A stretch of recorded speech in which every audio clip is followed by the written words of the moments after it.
Hello, I'm Severin Suzuki speaking for ECHO, the Environmental Children's Organization. We're a group of 12 and 13-year-olds trying to make a difference. Vanessa Suddy, Morgan Geisler, Michelle Quigg, and me. We've raised all the money to come here ourselves, to come 5,000 miles to tell you adults you must change your ways. Coming up here today, I have no hidden agenda. I am fighting for my future. Losing my future is not like losing an election or a few points on the stock market. I am here to speak for all generations to come. I am here to speak on behalf of the starving children around the world whose cries go unheard. I am here to speak for the countless animals dying across this planet because they have nowhere left to go. I am afraid to go out in the sun now because of the holes in our ozone. I am afraid to breathe the air because I don't know what chemicals are in it. I used to go fishing in Vancouver, my home, with my dad, until just a few years ago we found the fish full of cancers. And now we hear of animals and plants going extinct, every day vanishing forever. In my life, I have dreamt of seeing the great herds of wild animals, jungles and rainforests full of birds and butterflies. But now I wonder if they will even exist for my children to see. Did you have to worry of these things when you were my age? All this is happening before our eyes, and yet we act as if we have all the time we want and all the solutions.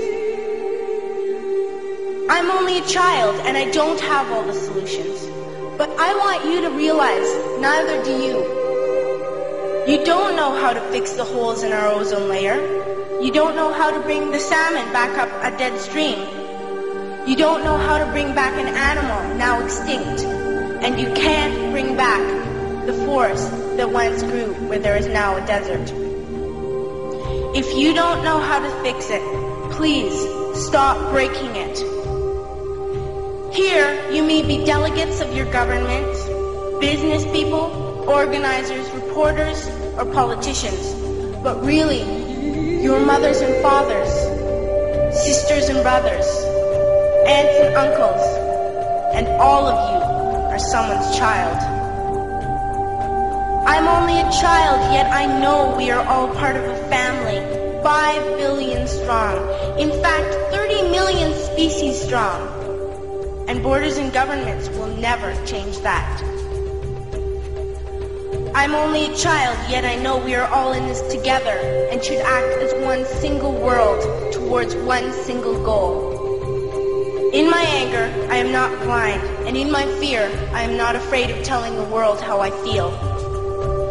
In my country, we make so much waste. We buy and throw away, and yet northern countries will not share with the needy. Even when we have more than enough, we are afraid to share.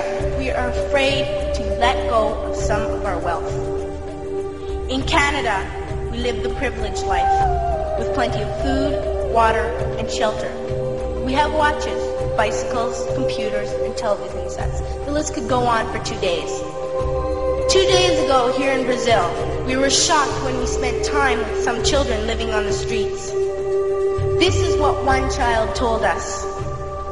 I wish I was rich. And if I were, I would give all the street children food, clothes, medicines, shelter, and love and affection. If a child on the streets who has nothing is willing to share, why are we who have everything still so greedy? I can't stop thinking that these are children my own age, that it makes a tremendous difference where you are born. That I could be one of those children living in the favelas of Rio. I could be a child starving in Somalia, or a victim of war in the Middle East, or a beggar in India. I am only a child, yet I know if all the money spent on war was spent on finding environmental answers, ending poverty, and finding treaties what a wonderful place this earth would be. At school, even in kindergarten, you teach us how to behave in the world. You teach us not to fight with others, to work things out, to respect others, to clean up our mess, not to hurt other creatures, to share, not be greedy. Then why do you go out and do the things you tell us not to do? Do not forget why you are attending these conferences, who you're doing this for. We are your own children. You are deciding what kind of a world we are growing up in. Parents should be able to comfort their children by saying, everything's going to be all right. It's not the end of the world, and we're doing the best we can. But I don't think you can say that to us anymore. Are we even on your list of priorities?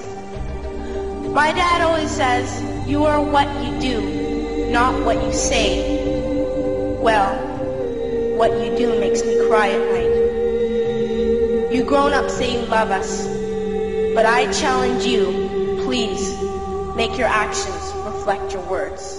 Thank you.